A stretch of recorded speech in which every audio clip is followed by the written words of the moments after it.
ಸಂವಿಧಾನ ನೀಡಿರುವ ಮೂಲಭೂತ ಹಕ್ಕುಗಳು ಸೂಕ್ತ ರೀತಿಯಲ್ಲಿ ಬಳಕೆಯಾಗಬೇಕು. ಯಾವುದೇ ಕಾರಣಕ್ಕೂ ಈ ವಲಯದಲ್ಲಿ ಹೆಚ್ಚಿನ ನಿರ್ಬಂಧಗಳನ್ನು ವಿಧಿಸಬಾರದು ಎಂದು ಆಂಧ್ರಪ್ರದೇಶದ ರಾಜ್ಯಪಾಲ ಬಿಸ್ವಾ ಭೂಷಣ್ ಹರಿಚಂದನ್ ಹೇಳಿದ್ದಾರೆ.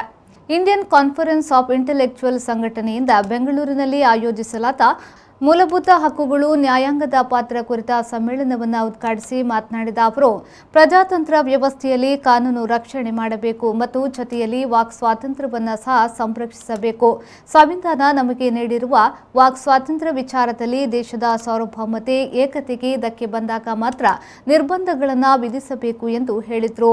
ಸಮ್ಮೇಳನದಲ್ಲಿ ಹೈಕೋರ್ಟ್ ನ್ಯಾಯಮೂರ್ತಿ ನಟರಾಜನ್, ನ್ಯಾಯಮೂರ್ತಿ ಎಸ್ ಸುನಿಲ್ ದತ್ ಯಾದವ್, ನ್ಯಾಯಮೂರ್ತಿ ಸಂಜೀವ್ ಕುಮಾರ್ ಪಾಣಿಗ್ರಾಹಿ, ಆದಾಯ ತೆರಿಗೆ ಇಲಾಖೆಯ ಮುಖ್ಯ ಆಯುಕ್ತ ಅಜಯ ರೆಡ್ಡಿ, ಏರೋನಾಟಿಕಲ್ ಸಿಸ್ಟಂನ ಪ್ರಧಾನ ನಿರ್ದೇಶಕರಾದ ಕ್ಷಿಪಣಿ ಮಹಿಳೆ ಎಂದೇ ಖ್ಯಾತರಾದ ಟೆಸ್ಸಾ ಥಾಮಸ್, ಮುಖ್ಯಮಂತ್ರಿಗಳ ಕಾರ್ಯದರ್ಶಿ ಡಾಕ್ಟರ್ ಎಸ್ ಸೆಲ್ವಕುಮಾರ್ ಮತ್ತಿತರ ಗಣ್ಯರು ಸಮ್ಮೇಳನದಲ್ಲಿ ಪಾಲ್ಗೊಂಡರು.